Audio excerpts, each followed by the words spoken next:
falando em crer em Jesus, né, que nós estamos falando em crer em Jesus, crer em Deus, olha só, vamos um pouquinho na Bíblia, alguns nomes na Bíblia aqui, não vamos ler o texto, mas depois vocês podem verificar em casa, que falando que não importa quando foi, tá? Eu fiz a pergunta para vocês, quando foi?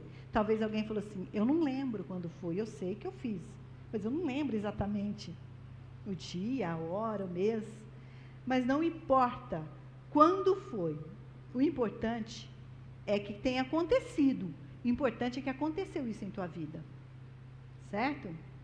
Se não aconteceu ainda, pode ser agora mesmo, pode ser hoje, venha acontecer, que você venha crer em Jesus Cristo, que você venha aceitar esse texto em sua vida, entender que Cristo morreu naquela cruz, por sua causa, por nossa causa, né? Então, nunca é cedo demais ao jovem, à criança, ao adolescente, e ao ancião, e nunca é tarde demais, né? Quantos anos você tem? Não responde não quero saber, né? Tem gente que não gosta de falar da idade, mas pensa aí, quantos anos você tem? Noé tinha cerca de 600 anos, gente, 600 anos, quando aceitou o convite de Deus no meio de um povo perverso e corrompido. Está lá em Gênesis 7:6, né? Aí você fala assim, mas naquela época é diferente. Nada, a Bíblia diz que o povo era violento, o povo era mau, o povo não era temente a Deus, o povo zombava de Deus, muito parecido com o que está acontecendo hoje em dia, né? E Noé tinha cerca de 600 anos, já era, naquela época, pessoas viviam muito, muito velhinho, né, gente? Mas quando ele ouviu, quando Deus chamou ele aceitou aquele convite, e tudo isso enfrentou aquele povo, né? A perversidade, foi zombado, foi humilhado, mas ele entendeu o propósito de Deus para a vida dele, e ele aceitou aquele convite no meio de toda aquela situação, tá? Outro personagem, Samuel. Lá em 1 Samuel 3:1, Samuel, ele era um adolescente, né? Quando ouviu e aceitou o convite de Deus. Vocês lembram dessa passagem? Depois vocês podem ler com mais calma.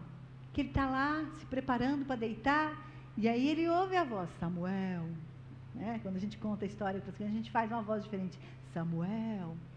E ele fala assim, será que é Eli que está me chamando? O profeta, que ele estava sob a orientação do profeta Eli. Então ele vai até o profeta, você me chamou? Não.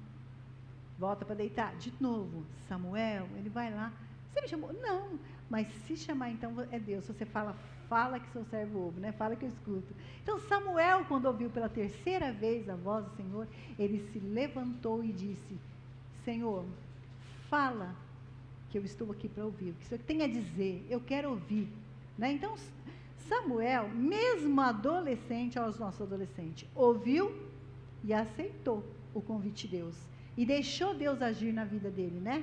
Profeta Samuel, muito interessante a história de vida dele, né?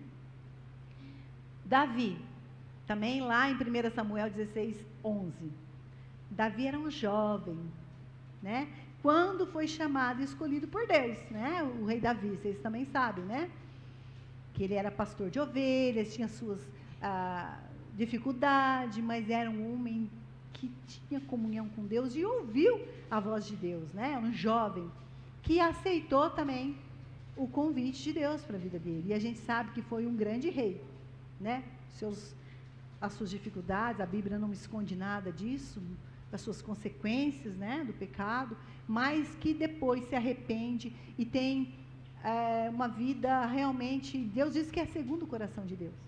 Deus perdoa quando a gente se arrepende e aceita o convite, porque o convite dele é todos os dias, o convite dele está sendo feito agora, certo?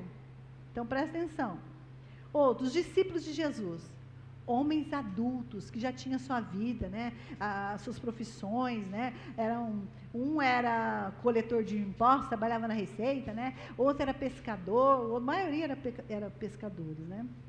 Então, homens adultos e trabalhadores, convidados a andar perto de Jesus, e que aceitou esse convite de estar ali com o mestre. e a consequência também de morrer pelo Evangelho.